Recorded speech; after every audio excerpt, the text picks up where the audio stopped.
If you're on food stamps and you like to buy organic and natural foods and are frustrated by the limited options you have, I have great news. You want to stay till the end of this video. There is a government shutdown that is looming that may affect SNAP benefits and WIC, and I want to give you the full update on that. We also have news about a bill that is going through Congress that is going to limit what you can buy with your food stamps benefit.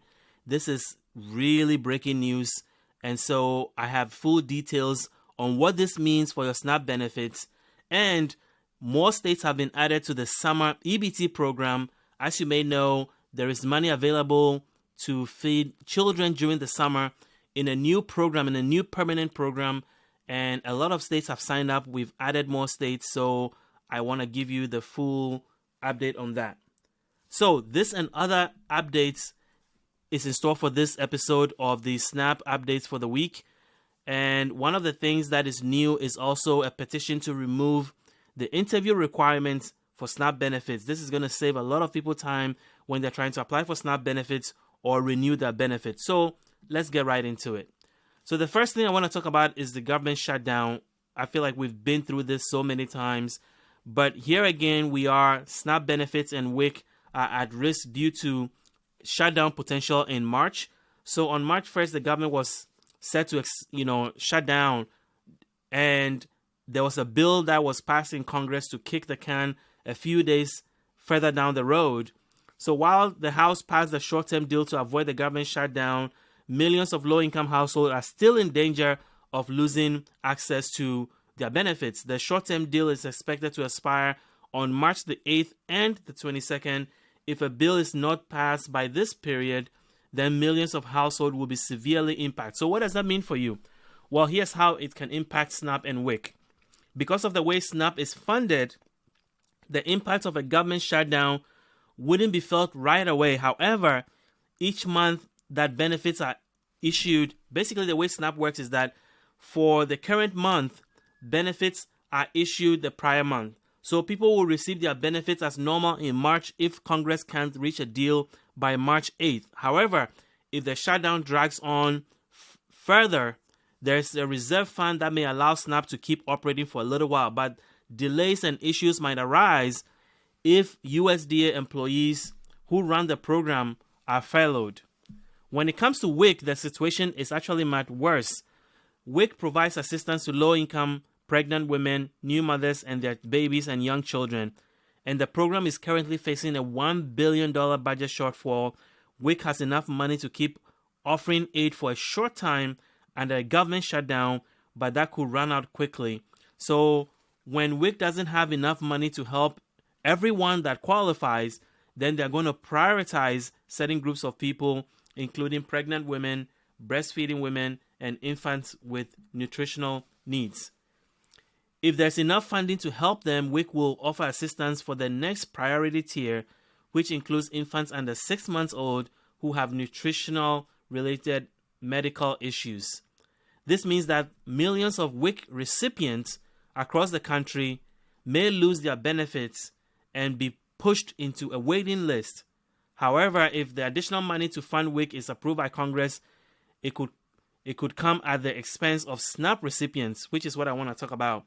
So basically, they're using SNAP and WIC as negotiating tools, and currently Republicans are trying to push changes to SNAP in exchange for funding the WIC program. So I'm going to talk about that in a second, but what do you think about this whole regular thing that we go through every time, where it seems like every few months there's a threat of a government shutdown? There have been shutdowns actually that have happened in the last few years, but it's beginning to be a pattern. So I want to hear from you. What do you think about Congress possibly shutting down and how this spending issue is going to affect SNAP and WIC benefits? Comment below in the comment section. So if you like what you're hearing so far, please hit the like button, hit the subscribe button if you're new to this channel. We really, really, really appreciate your support. So as I mentioned, there's a new restriction that is coming for SNAP EBT, and is going to limit what you can purchase with your EBT cards. Representative Andy Harris, a Republican from Maryland, who is the chair of the subcommittee responsible for writing the Agricultural Appropriations Bill, is trying to push changes to SNAP in exchange for approving funds for WIC. So basically, he's trying to just use WIC to be able to get changes approved for SNAP benefits. Harris is proposing a $2 million voluntary pilot program that would limit the kind of SNAP foods that people can buy in 5 states. So he wants to use this money, this $2 million, to test something in 5 states where they can limit what you can buy with your food stamps. And if this goes well, the goal is to then extend it nationally. The pilot will require SNAP benefits to only be used for nutrient-dense foods in accordance with dietary guidelines, which would exclude items like candy, soda, and many processed foods. Items that kids love, like chicken nuggets, will also be off the table. The same goes for other kid-friendly foods like with higher sugar content, such as certain cereals, peanut butters, and even some bread items. State Representative Troy Romero introduced a bill in the Louisiana House of Representatives to limit the food items that can be bought with SNAP benefits, focusing on foods high in sugar, salt, and fat. While the bill aims to promote healthier choices, cut medical costs in the long term, it sparked debate among shoppers. Some see it as an opportunity to promote healthier eating habits for families, while others argue it limits individual choices. The bill is set to be discussed in the upcoming legislative session starting in March 11th. A similar restriction already exists with WIC, which provides nutritional assistance to low-income mothers and children. Opposition to this plan comes from multiple angles. Critics argue that the grocery stores, especially smaller, independent ones, will be burdened with the task of enforcing these rules. There are also concerns that participants may simply cross state lines to buy restricted items, undercutting the program's effectiveness. As you may know, you can use your SNAP benefits in other states. So if the critics are saying if you put these measures in place in one state, people will just go to the next state and buy those items. Additionally, the funding situation for SNAP and WIC is precarious. Both programs rely on congressional approval, and without funding, benefits could be cut or delayed, impacting millions of people relying on these benefits. The possibility of a shutdown adds urgency to the situation, potentially making it harder for families to access these benefits. Even if the pilot is not implemented, the long-term financial stability of both programs remains uncertain. And this is because the Farm Bill is still being negotiated, and the Farm Bill is the big legislation that authorizes all these nutrition programs, including WIC and SNAP. Efforts to fund these programs in the long term face challenges in Congress, with potential short-term solutions doing little to resolve the underlying issue.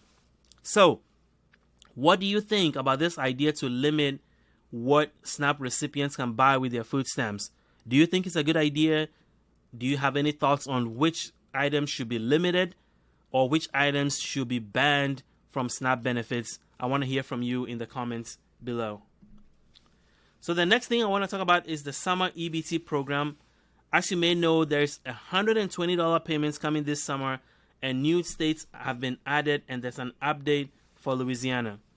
So, summer EBT is a new permanent program launching in summer 2024 by the United States Department of Agriculture. It is modeled after the temporary summer P-EBT, which was launched during the pandemic. The program is called the Summer Electronic Benefit Transfer for Children and aims to reduce child hunger and improve the dietary quality of school-age children during the summer months. So basically, some children go hungry during the summer or have very limited food, and this program is a permanent program that is supposed to help fix that issue. The program will provide families with low-income children more resources to use at food stores during the summer period. The benefit will work together with other summer programs, including the summer meal sites, SNAP, WIC, to help ensure kids have consistent access to nutritional food. And so this is important.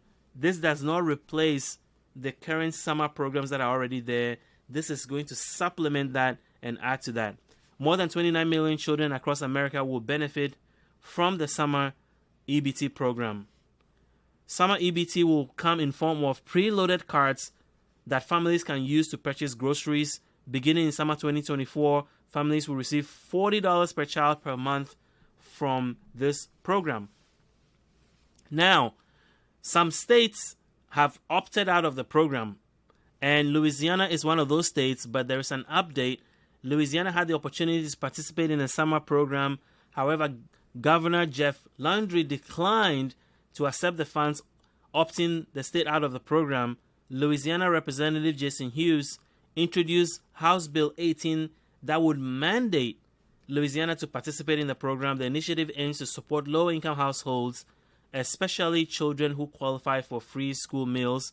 The program will benefit 600,000 children in Louisiana by providing a $120 benefit per child.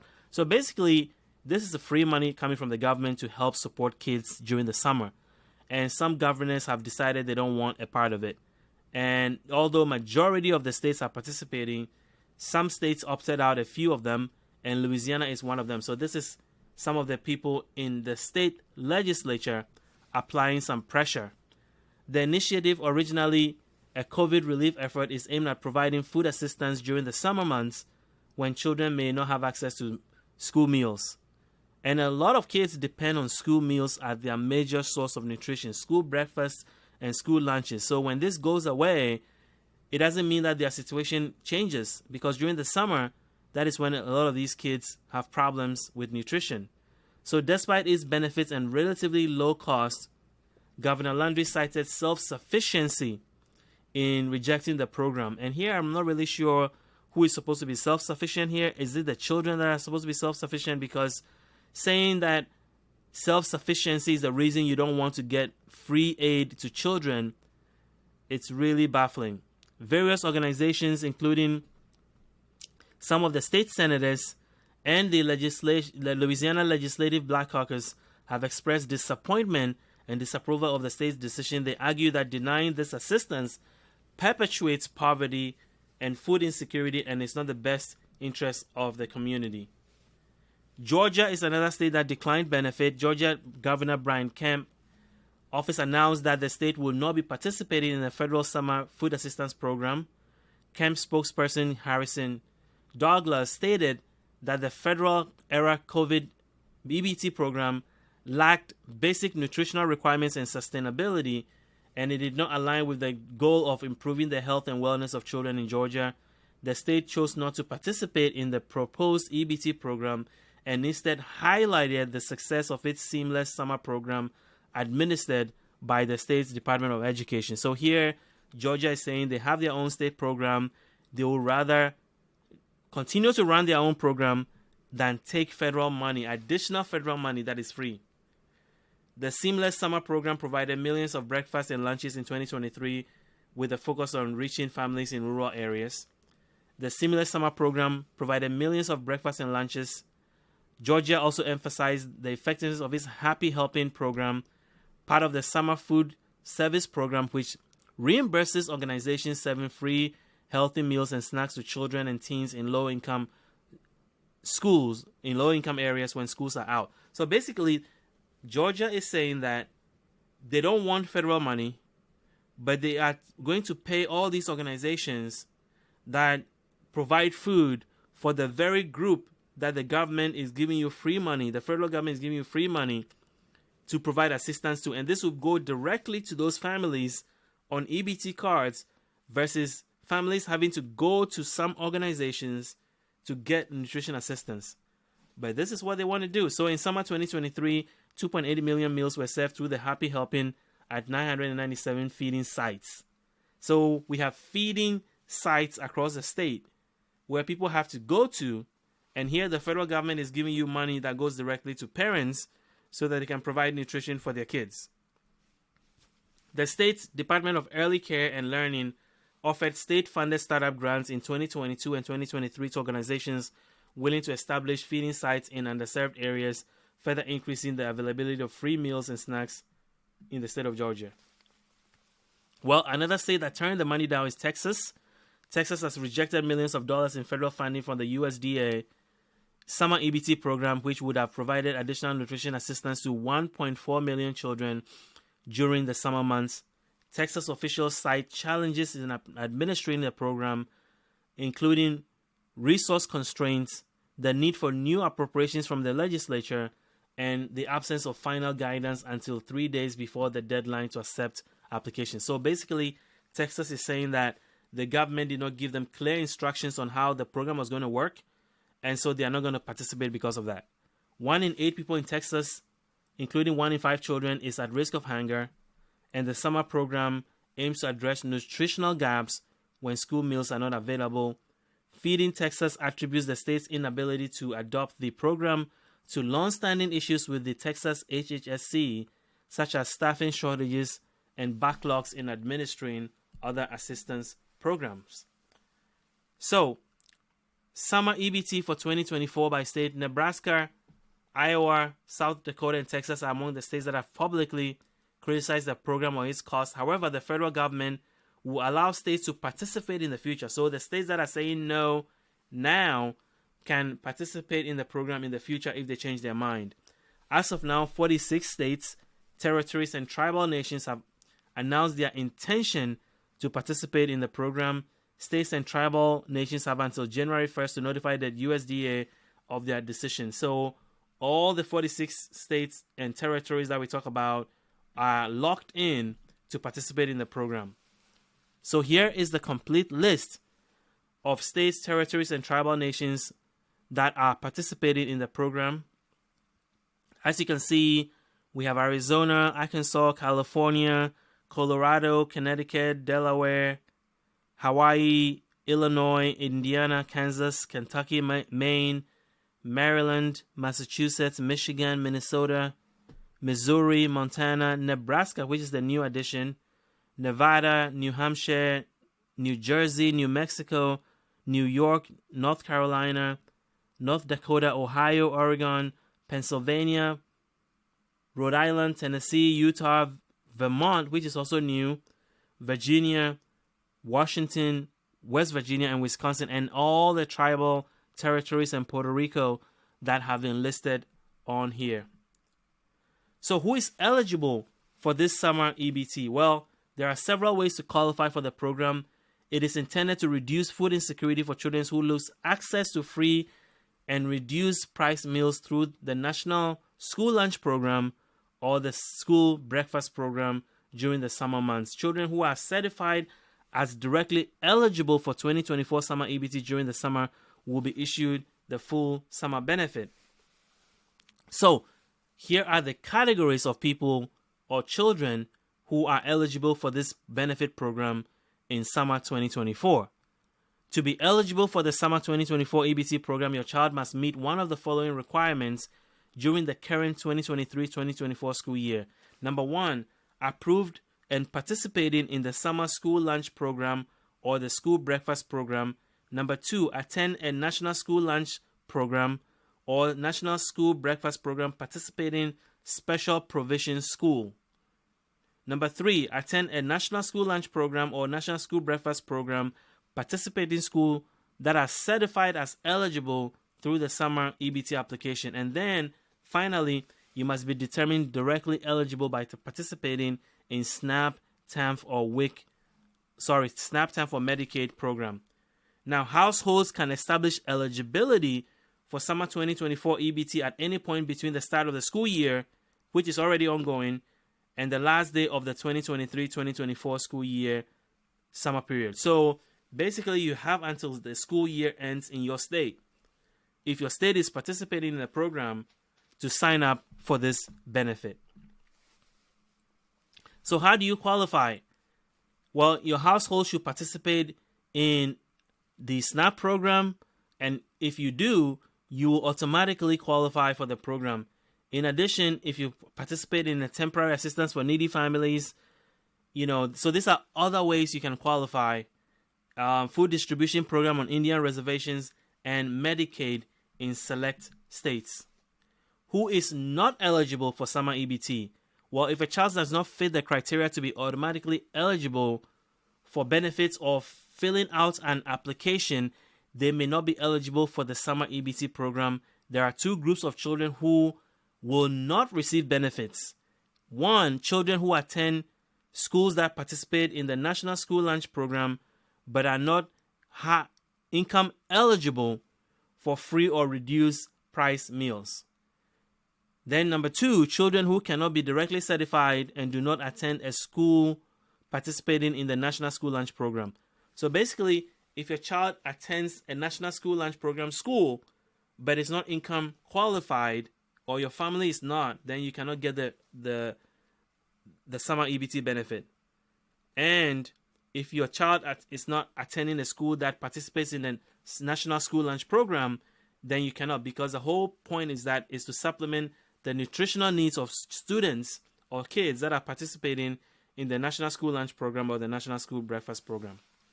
So if your child falls into either categories, they will not be eligible for summer 2024 EBT benefits. So, what do you think of the summer EBT program? Is this something you're going to apply for? Is this going to help your kids? And it's $120 per kid over the summer. Do you think that is enough? I want to hear from you in the comments below.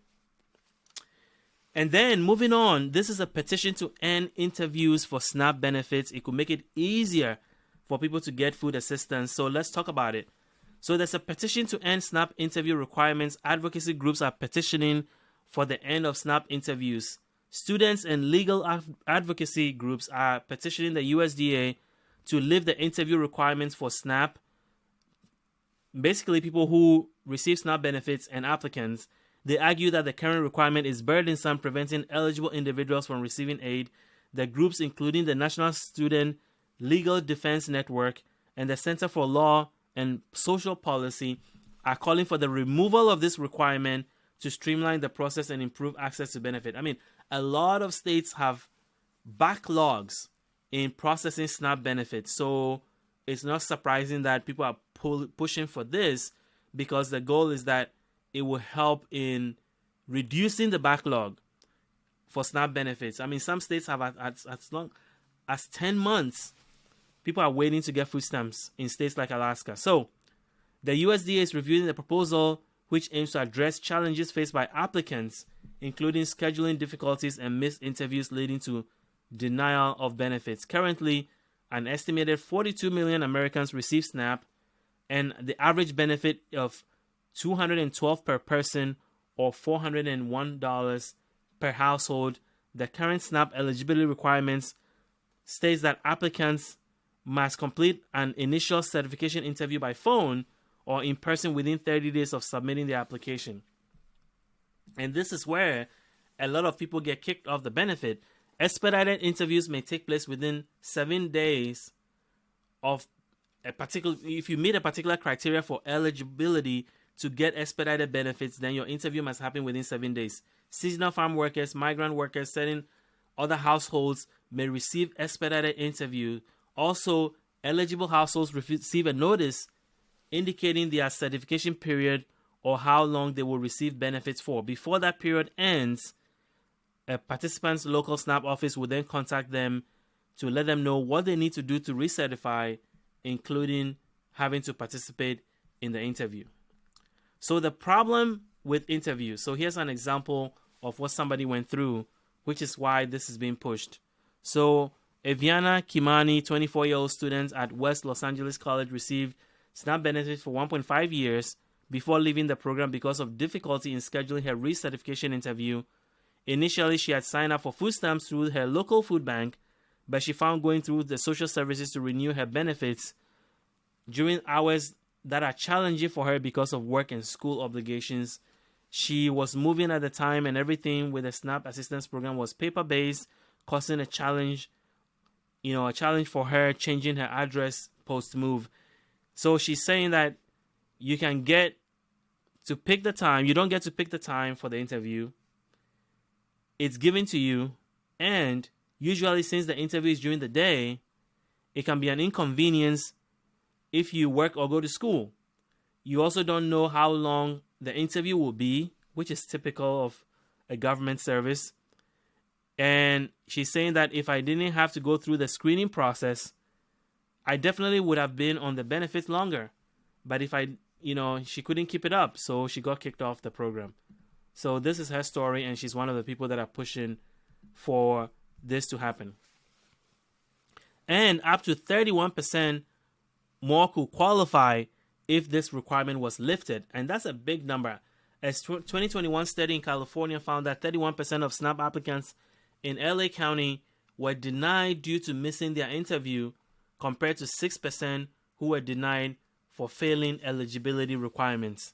The organization petitioning argued that the current requirement is an outdated obstacle. These barriers are also part of a federal lawsuit. In 2022, in Missouri, applicants were on hold for hours with a SNAP call center for an interview. The lawsuit alleges that the issue obtaining an interview were because the state's dysfunctional call center, which violates federal law and prevents eligible SNAP households from getting benefits. The Center for Budget and Policy Priorities found that the interview requirements can be an important way for states to gather important information for applicants and have questions answered, but it can also be a labor-intensive task and delay the approval process. So what do you think about this push to eliminate SNAP interviews? Is that going to make the process easier for you? Is it going to make it easier for you to access benefits? I want to hear from you in the comment section below. If you like what you're hearing so far, please subscribe. Please hit the like button so that more people will get access to this critical information. So another important news that I wanted to share, which I shared in the beginning, is that if you are interested in buying, organic food, natural food with your SNAP benefits, Thrive Market, which is the only online store that offers these kinds of produce, has offered amazing discount for EBT benefits starting February 26, 2024. SNAP recipients will be able to use their benefits to have groceries delivered from Thrive Market. This makes Thrive Market the first online-only grocer to accept SNAP EBT benefits online. Thrive Market is a membership site. This is why this is so important. It runs like Costco, and they are known for their wide variety of natural and organic foods product at discounted prices. So this is a store that is known for discounted prices on organic and natural foods, and now they are dropping their membership fee so that SNAP recipients can shop there for natural and organic food. Membership costs $60 annually, but it's going to be scrapped for a year for SNAP recipients who are interested in participating in this program. This is a major big deal. The USDA has been testing whether grocery delivery could help SNAP users for nearly a decade.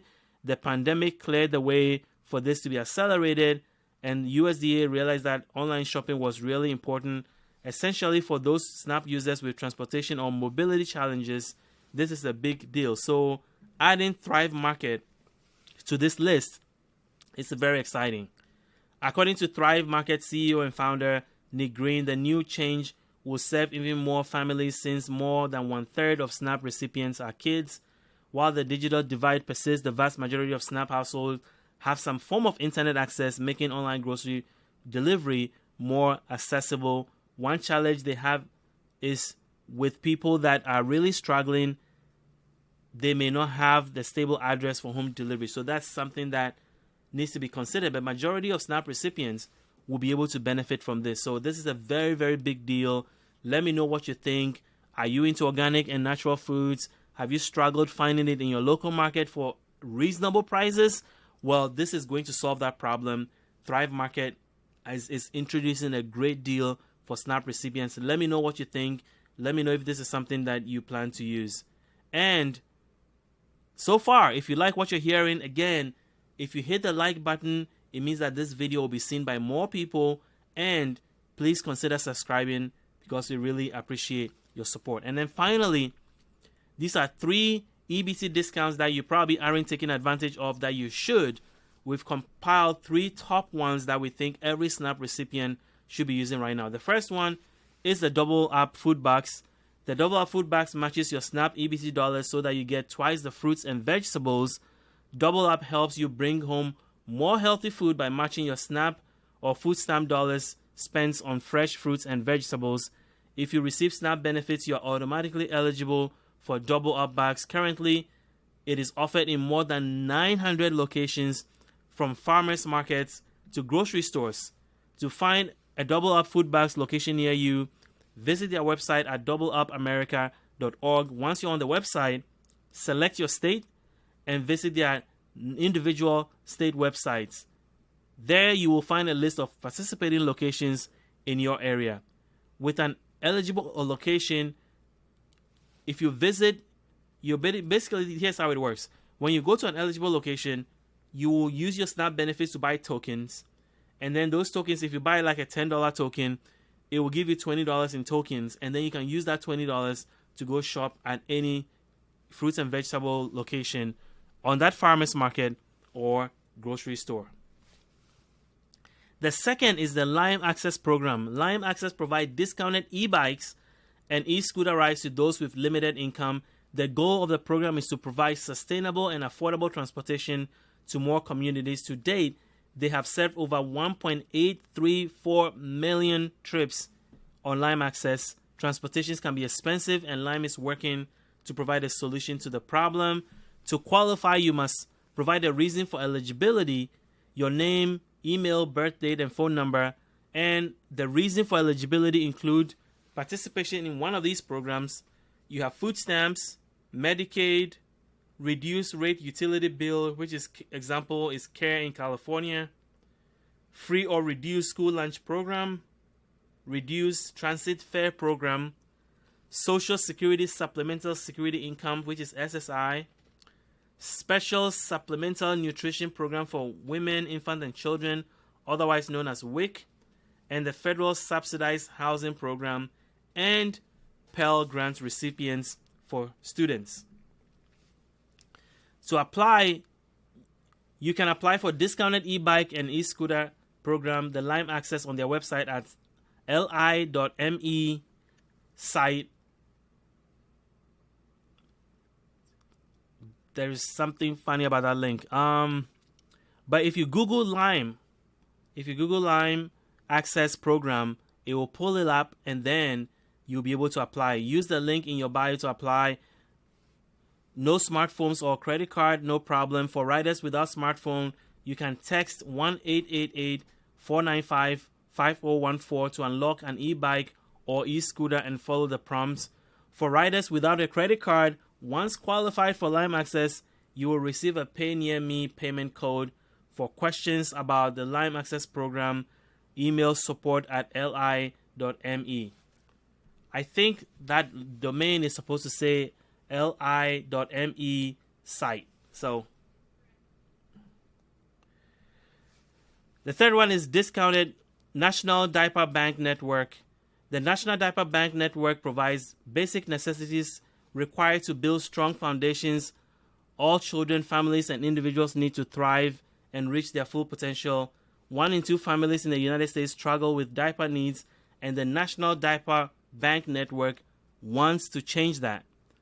Did you know that 1 in 2 families in the United States struggle with their diaper needs? That's a big number, which means that 47% of families are impacted by this. So this is a big deal.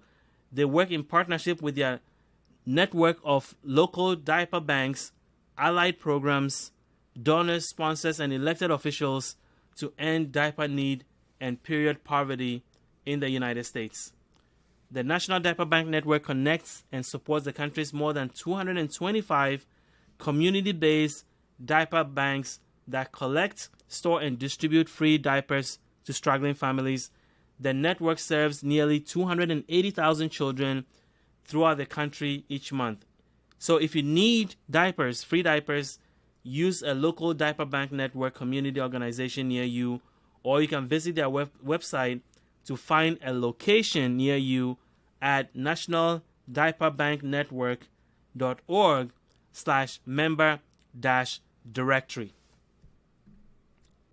So we want to know, have you taken advantage of any of these discounts?